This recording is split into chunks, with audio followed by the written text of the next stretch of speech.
আজই ডাউনলোড করুন আর এনজয় করুন আপনার পছন্দের শো। তুমি প্লিজ আজকে আমাদের মাঝখানে ঢুকতে এসো না। আমাদের মধ্যে ঝগড়া, রোম্যান্স সবটা আমাদেরকেই ডিল করে নিতে দাও। আমরা রুমের মধ্যে কথা বলছি না, ঝগড়া করছি না, রোম্যান্স করছি, সেটা বুঝি তোমার বন্ধু দরজার বাইরে দাঁড়িয়ে শুনছিল?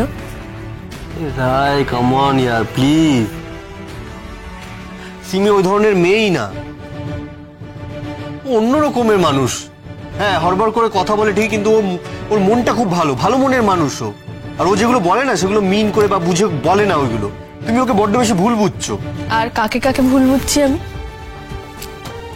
তোমাকে ভুল বুঝছি, তোমার মাকে ভুল বুঝছি, তোমার বন্ধুকে ভুল বুঝছি, মানে সবাইকে ভুল বুঝছি, তাই তো?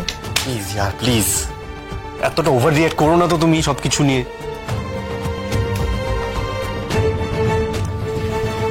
তুমি একটা কাজ করো অনির্বাণ, তুমি না সবকটা সিচুয়েশনের একটা গাইডলাইন তৈরি করো যে এর থেকে বেশি রিয়্যাক্ট করলে সেটা ওভার। আমি সেই অনুযায়ী কথা বলবো তাহলে।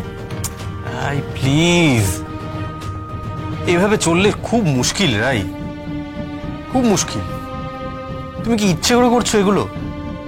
হ্যাঁ, মানে মা ওকে পছন্দ করে বলে তুমি যেভাবেই হোক ওকেই দোষী করবে, তাই তো? এটা ঠিক করে নিয়েছো তুমি। এভাবে চলতে থাকলে কি করে থাকবো আমরা? তাই আমি না স্বাধীনভাবে থাকার মতন একজন মানুষ, স্বাধীনভাবে থাকতে পছন্দ করি, ভালোবাসি। সেখানে যদি এরকম হতে থাকে আমি তো সাফোকেটেড হয়ে যাব। এত রাত্রিরে আমাদের বেডরুমে, আমাদের প্রিভেসির মধ্যে বাইরের একজন যখন তখন ঢুকে পড়তে পারছে, কিন্তু সেটা নিয়ে আমি রিয়্যাক্ট করলেই সেটা তোমার স্বাধীনতায় হস্তক্ষেপ করা হচ্ছে। অদ্ভুত। Sorry to interrupt. রাই, আমার সত্যি খুব খারাপ লাগছে। তোমরা আমাকে নিয়ে ডিস্টার্বড, আমাকে নিয়ে তোমাদের মধ্যে ঝগড়া হচ্ছে মনে হচ্ছে।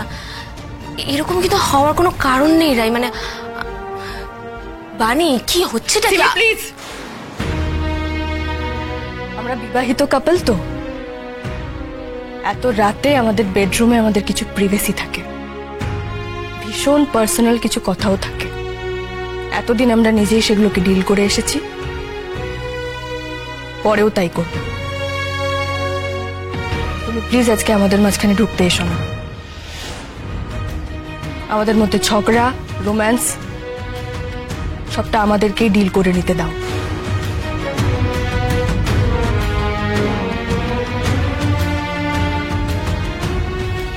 সরি, ভুল হয়ে গেছে।